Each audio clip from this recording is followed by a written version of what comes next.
We operate on both extremes. Yeah. And the goal is always to have that balance, Mm-hmm. so that we can be in the purest form and get to the point where we can really state our true feelings, because Right. that person who hates people doesn't really hate people, Right. you know, and that person who's telling everybody they love them and don't really mean it, they're operating out of some need Mm-hmm. that they're not communicating. So Mm-hmm. getting to that, and the role spirituality can play in getting to that, Right. that balance. Yeah.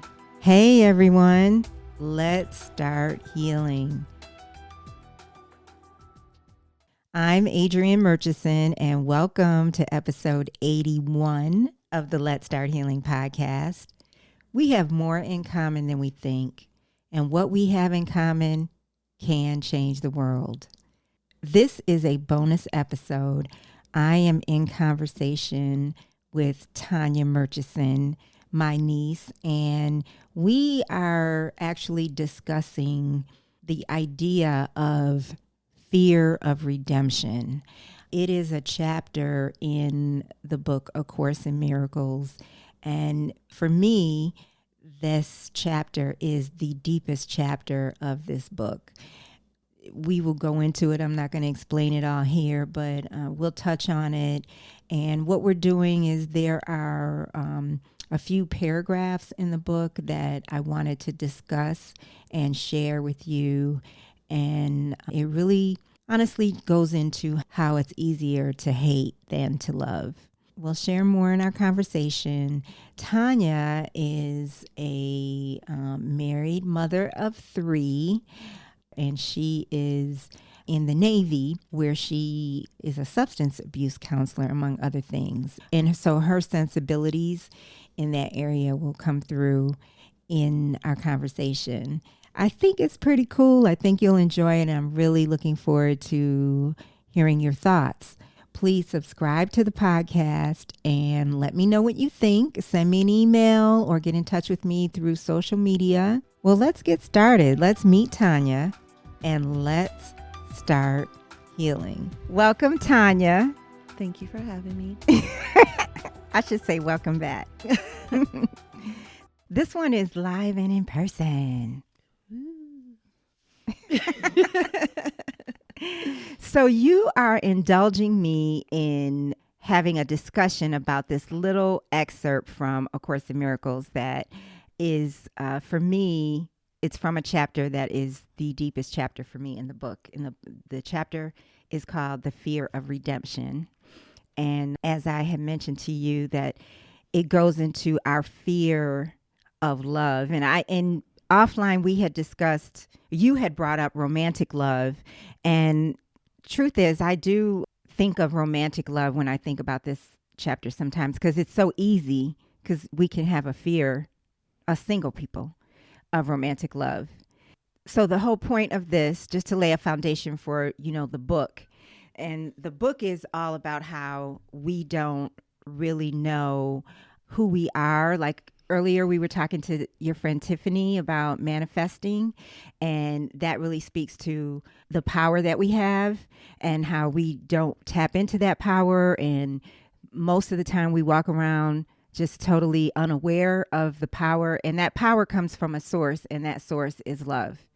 And so this book is speaking to how God is love, and what we're really afraid of. This chapter is speaking to how is saying what we are really afraid of is love, and that hate makes us more comfortable because that's something that we created or we manufacture.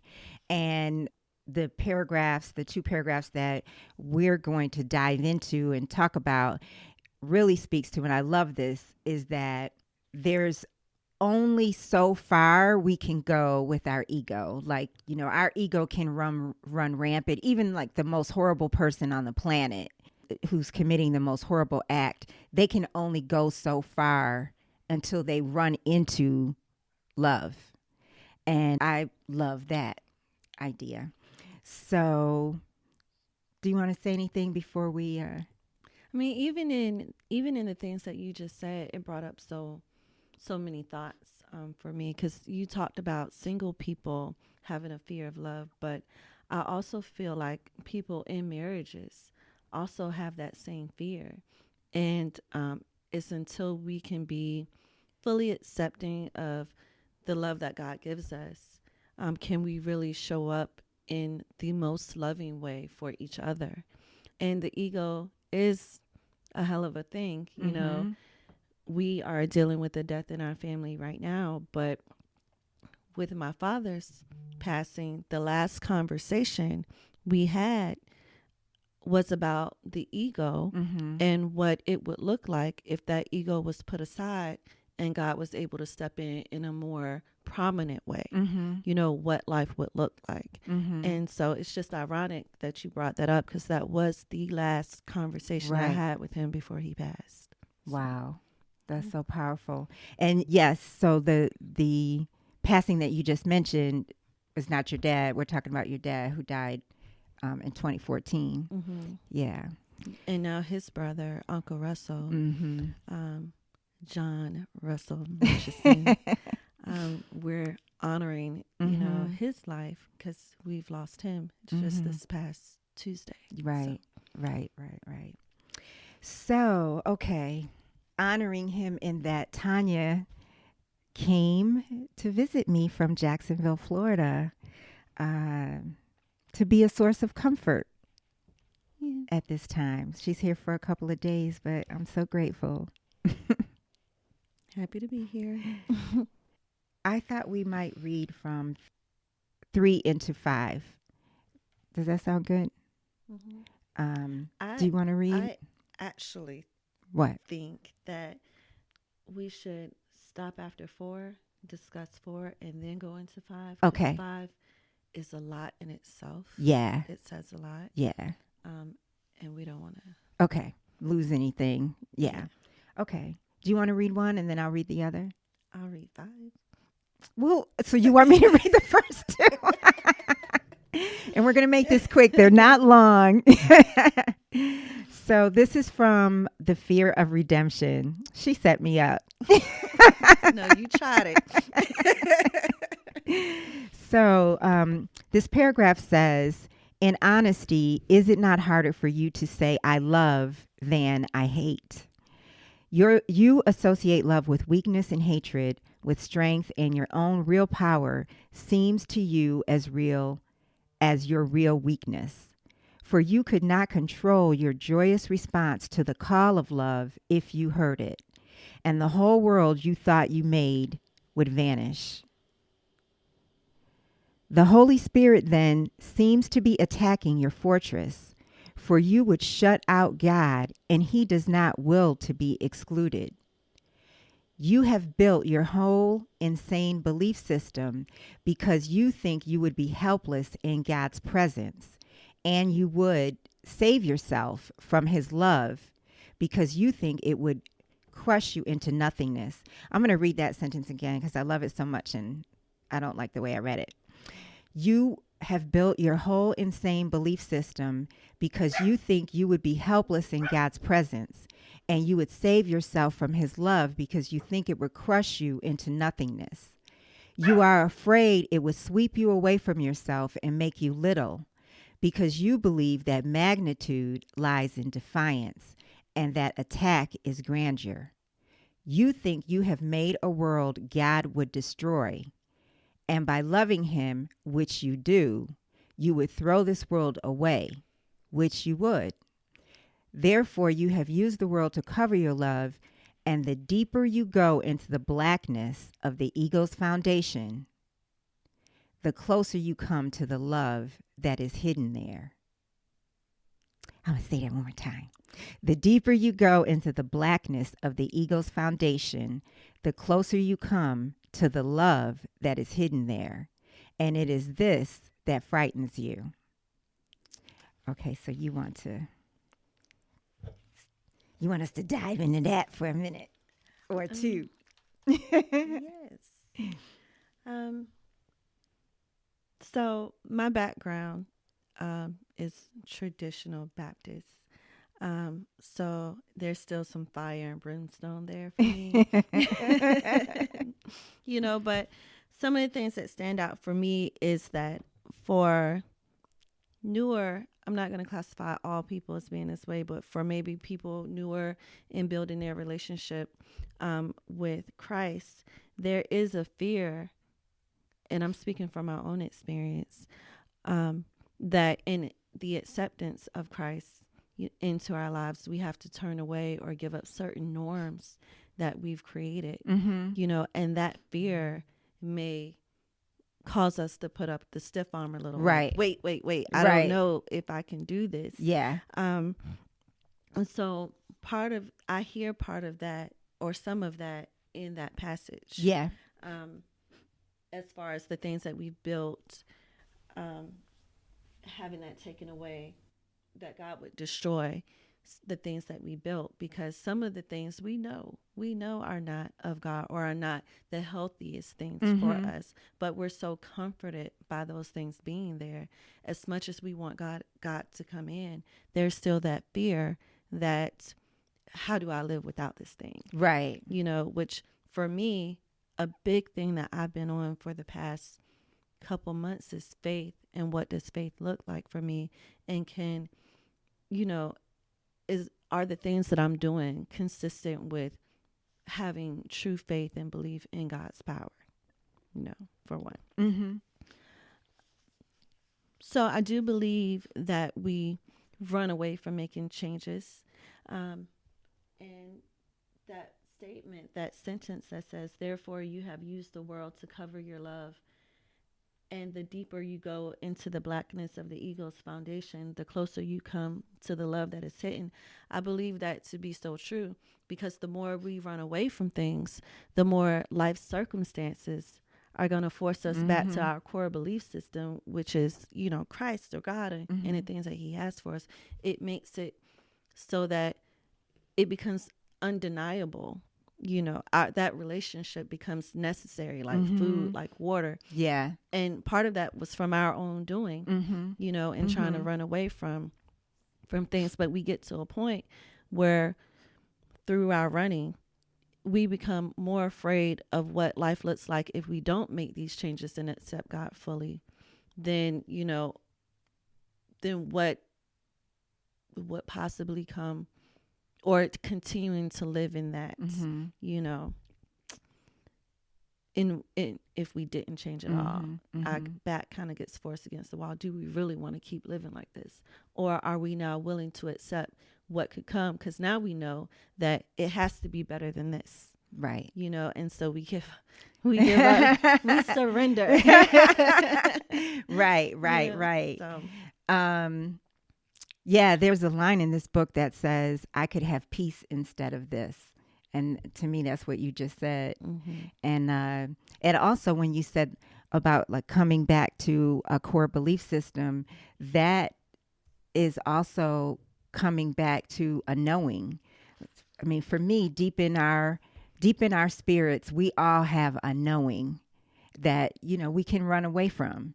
And it can be as simple as, I don't feel like meditating this morning. Mhm. Or, I don't really have time to say my prayers this morning or something like that. I really need to do this first, even though I know the experience I get when I do that. When I actually take the time, I know I go to a deep love within myself. I go into a connection, but why would I run away from that? Why would I put that off? That's like ridiculous, but I do it. Right, I do it right. sometimes. We all Yeah. do that a little. And the other thing that I found to be a big relief with this book, and it taps into, and I'm not saying that I'm not promoting everybody to buy into this. Mhm. This is my truth, and so I love to share it. And what I love that's in here is that God's will and my will are the same. And so, there can be a fear that, oh, if I surrender to God's will, then I can't do this thing I really love. But that's God's will too. If anything that's in love is God's will, Because I was just like, woo, that's just like a relief. So there's no conflict. When we first talked about this passage, we didn't read this line, but the Mm-hmm. very first line you read said, "In honesty, it is not harder for you to say I love you than I hate." Mm-hmm. And I think about all the people that I run into who casually say, "I hate people."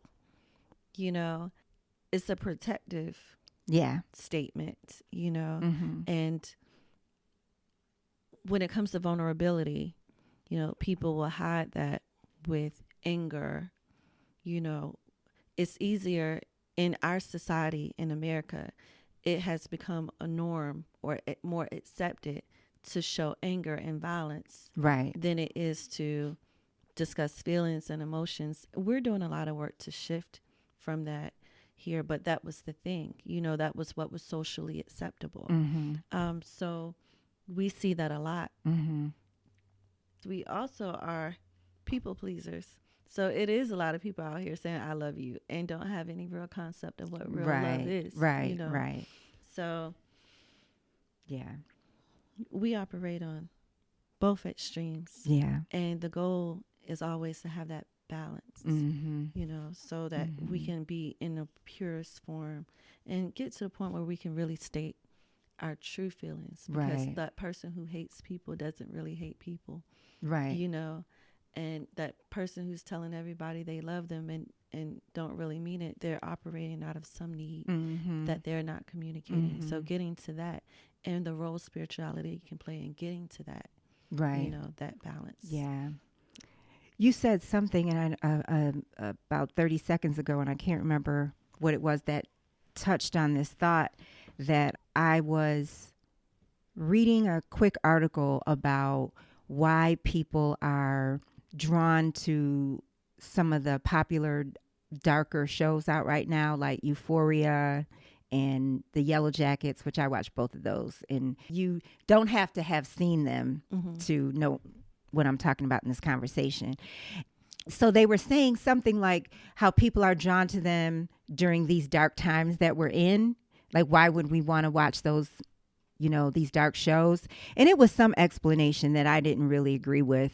I can't even remember what it was. But I remember years ago when Showtime, every show on that network was a dark show.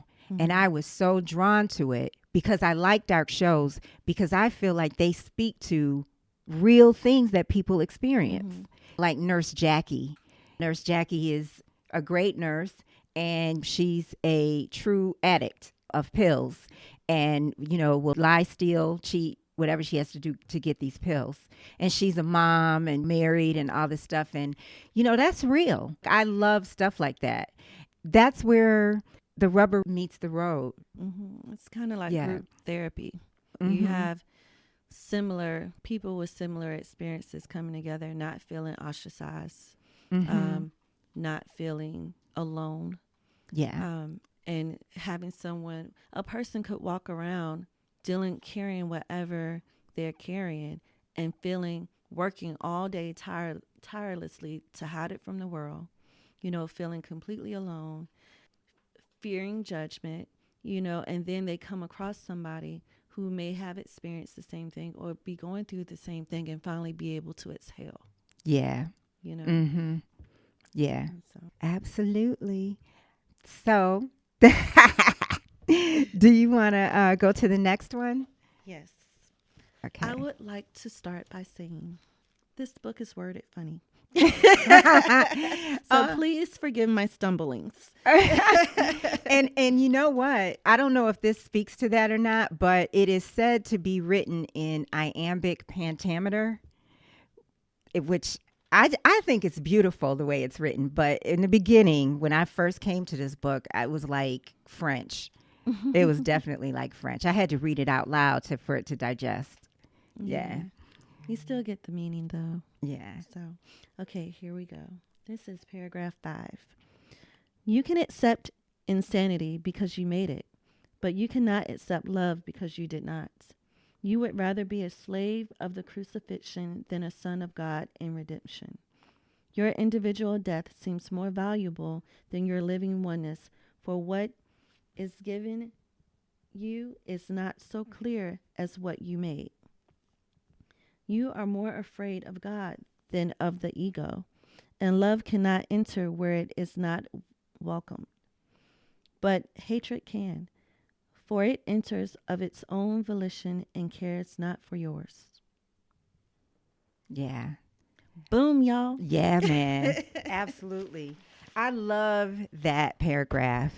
And I love going back to love cannot enter where it's not welcome. That was profound for me because I've been in so many relationships. And again, it's not speaking to relationships, but I've been in so many relationships where I love, love, love, and it hasn't been reciprocated in the same way, you know?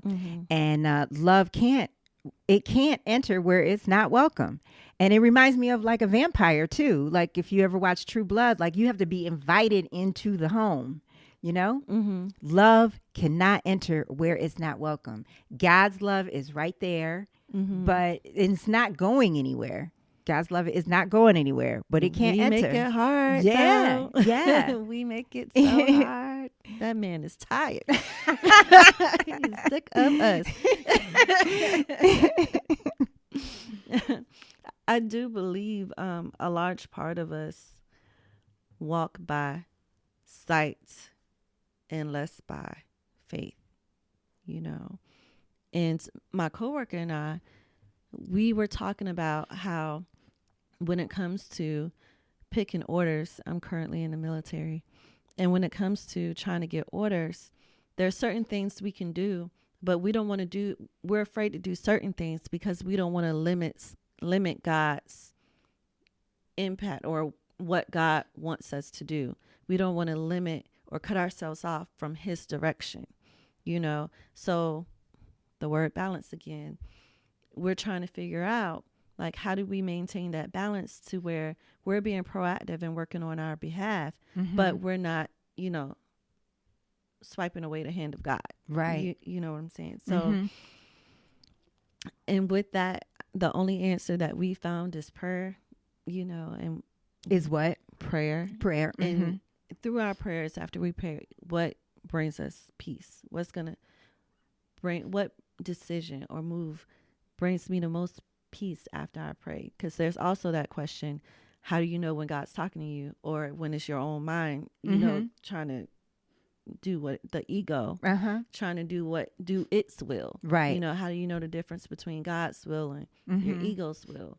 Because sometimes we operate with the best intentions, but still kind of get it wrong sometimes. So there's that fear. Yeah. No, I love that. It's funny because I think that God speaks to me in different ways, but to the way that you're talking about, I've come to realize that when it's my mind, I'm contemplating it. And when it's God, it's just do it. You know, it's just out of nowhere, get up and do this, or pick up the phone and call that, you know, call this person. It's just like, do it at that moment. Yes. I get what you mean. I get more feelings like that when I'm in group and I'm working with patients, than I get for me. Yeah. You know, so Yeah. if it's something I'm supposed to say, I may feel it viscerally. Yes. You know, or I can open a book and it'll turn to exactly what I'm looking for this patient. Yeah. Yes. But for me, I'm like, is this right? I'm not sure. What are you telling me? Did I hear you right? I'm not sure. You know, yeah. so. But that's telling me too that you're in your purpose because God is there in your group. So you're in your purpose. That's powerful. Definitely feel closer to God, or I hear him more clearly when I'm with them. You know, so. Yeah. With the paragraph number 5, where it says, let's see, your individual death seems more valuable than your living oneness. That reminded me of the phrase "get rich or die trying." But we I feel like sometimes as humans we'd rather die trying of our own accord Mm-hmm. than trying believing. You know, Yeah. we'd rather expend ourself, our sanity, Yeah. just Yeah. trying to make this work instead of giving it to God. Mm-hmm. Um, and so that's another thing that Mm-hmm. stood out. And the question that also comes to me when discussing this is our our belief that we're deserving of God's love. Because I wonder how much Mm-hmm. are just undeserving people feeling like they're undeserving, how much that plays in it, and how to overcome that Mm-hmm. so that we can really step into the relationship and the things, the path that God wants for us. Yeah. You know. Yeah. I believe that strongly. I'm embracing what you just said in a big way at this time. And I think I might have shared this with you. I'm not sure if I shared this with you. I know I shared it with little Russell about just being at Russell, my brother Russell's bedside, and just he was not awake. And, just I was talking to God and I was talking to myself and I was talking to him, and just all I've wanted for both of them, Russ and Jeff, was happiness, Mm-hmm. for them. And I was thinking about that when I was sitting beside him and realized that wanting for them, that wanting happiness for them, I recognized the need to turn that on myself and to accept that I can be happy and that I can have whatever I want and that I can be loved. Because I would say, as recently as a month ago, and it wasn't just a thought a month ago, it's a feeling I've had, Mm-hmm. just feeling like, is anybody really capable of loving me? Is a man really capable of loving me, in the deep way that I want to be loved?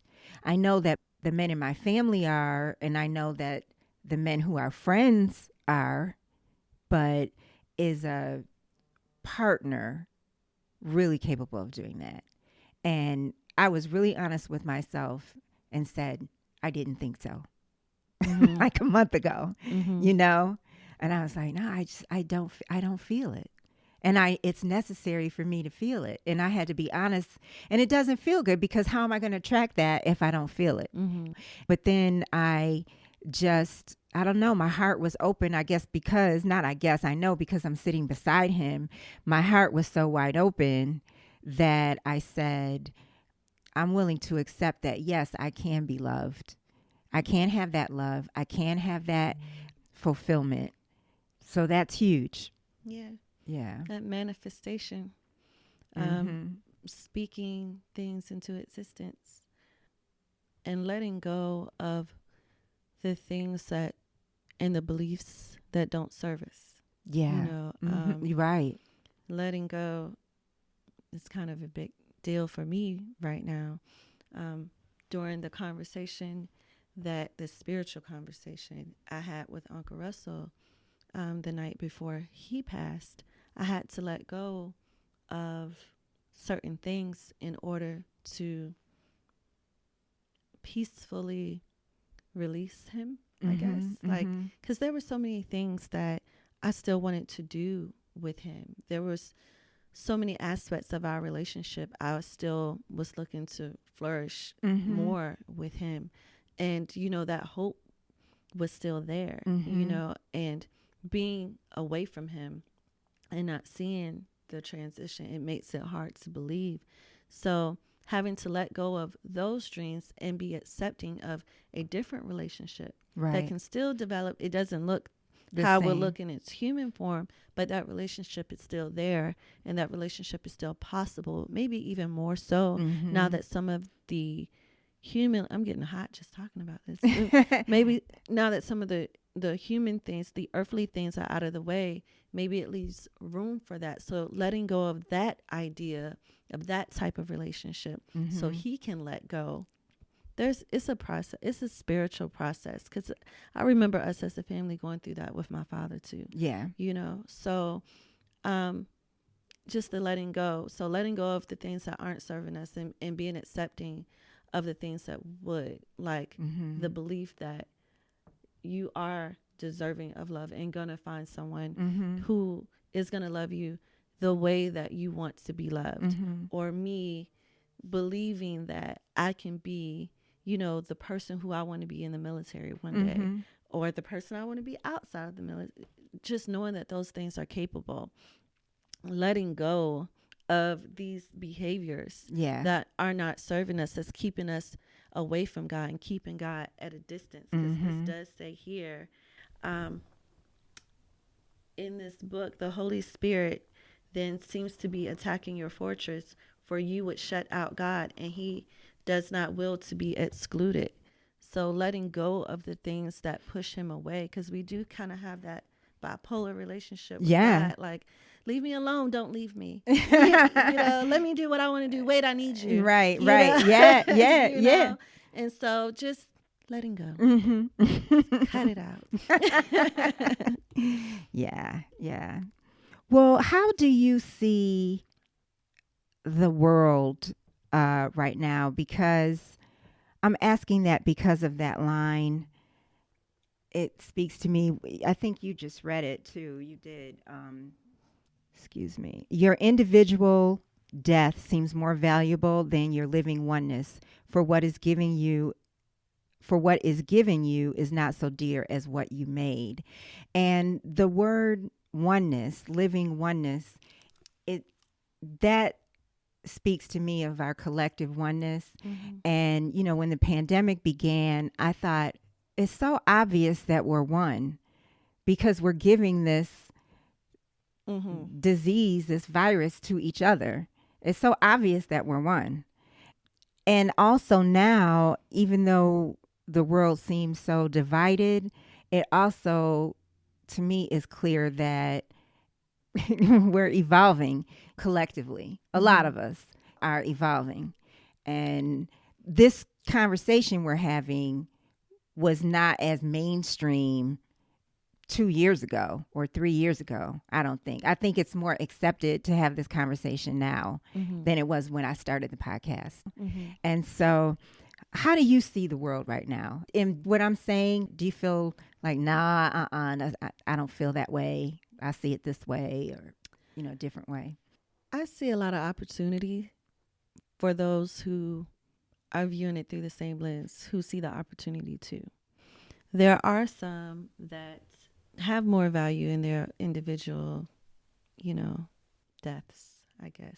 But I do see it as an opportunity, because there are a lot of people doing the work, doing the work for their own healing, doing the work publicly to aid other people in their healing.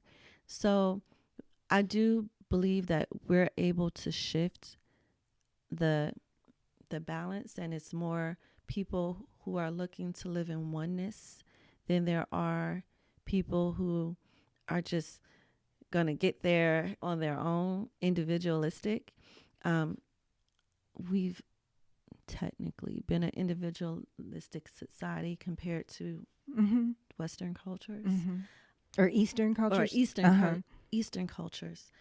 So we're getting there slowly. I do think that the virus has brought another level of empathy Mm-hmm. for each other, because it's affecting so many things. It's affecting not just life and death, but inflation and people's survival and Right, jobs and right. children, and it's affecting a lot of things. And we are in this situation where we have to take care of each other, because honestly nobody else is, Right. so we're in a time where we really have to be our brothers keepers, because we're paying attention to each other more than Right. the system is paying attention to its Yeah, people. that's true. That's my personal truth. That was politically correct too. It seems like. Not the truth of this podcast. Well, before we close, is there anything that you want to add that you are working on with yourself this year? Everything. So much. I mean, this is going to be a pivotal year for me, not just because I have a milestone birthday this year, but also because it's do or die. Literally, it's I've been living on God's grace for so long. His arms are weary. So, I'm working on doing things like you were mentioning earlier, doing the things I know I need to do for me, for my mental clarity, for peace in my heart, to know that to move with intentionality, to be able to go with the flow and not get caught up in my head and overthink. The faith that I speak on, trying to make room for that and close the door to the natural anxiety that I feel on an everyday basis, So I'm trying to put my money where my mouth is, because I see the need to shift. Yeah. Yeah. Thank you. She's eye gazing, y'all. Yeah. No, I was trying to think of a way to put into words what I'm working on. I think I am working on, I just want to be open and hear God. That's not just, I say just, but I want to be open. And I think that's what I'm trying to be. I keep hearing the word receptive mode. I think that's what I hear when I listen to spiritual podcasts. But I just want to receive and allow, want to hear. And because I know if I can hear, and it's just like I have blocks up. I can't have blocks up. And I think if I could clear away the blocks or keep them cleared where I can just hear, then I know I'm guided in the right way. I just want to be open to the guidance. That's what I'm trying to work on. Being open. Well, good luck to you. Thank you. Anything else? It'll be nice to, at the end of this year, come back and touch base. That's and true. This is what was stated. What has the progress been? Yeah. And I'm sure there's going to be some progress, Yeah. And to that point, you were nice enough, you and Christian, your oldest son, did the breath meditation by Jazz Jones with me this morning. And that has been tremendous for me because it has helped me to clear out energy. And so I find that I am more open, and I also find that things don't get to me as much. I mean, stuff does get to me, but everything doesn't get to me. Yeah. Yeah. That breathing meditation, I would want to try it again. I liked it. I think what I found, for all those who are anxious, that meditations that are active, like I can't just sit and listen to music or somebody talk, but a walking meditation works for me better. That worked for me because it keeps me in the here breath and the one. now, in the present, Yeah. versus, okay, I got to do this and I got to do that and I got to do this. Right. It doesn't distract you. Right. Oh my God, I'm not doing the meditation right. Yeah. Oh my, so that, for anybody who has a hard time calming their mind, the breath meditation may be a good option if you have not explored it. So, and the breath meditation did remind me of all the benefits that come with breathing properly, and it makes me want to start practicing breathing properly and getting that breath through the body and that oxygen flowing. Yeah. And seeing what that, like, if I could start my morning with 15, 20, 30 minutes of that, I'm interested to see what that would do for my day. Right.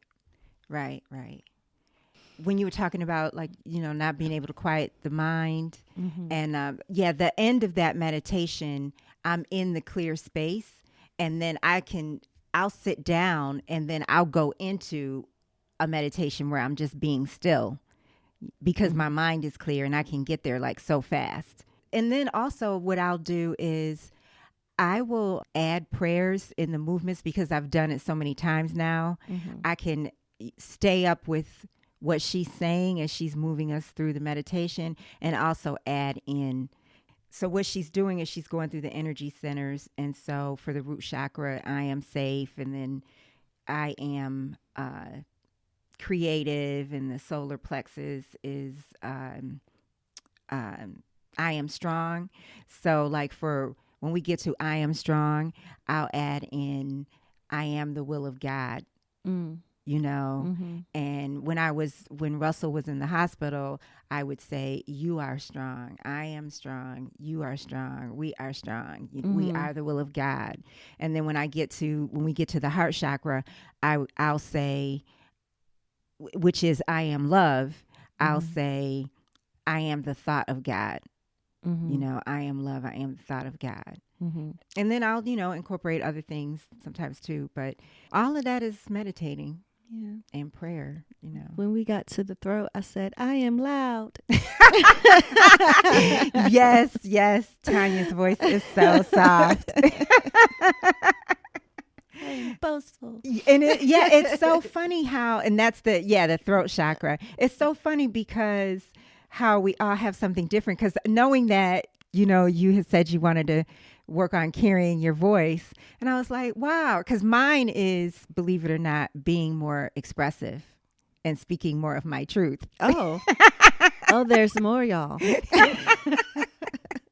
Yes, I do not speak my truth enough. We need seatbelts. And so I'm really working on my throat chakra. And then, I'm like, well, God, for you, it's carrying. So we all have like different stuff.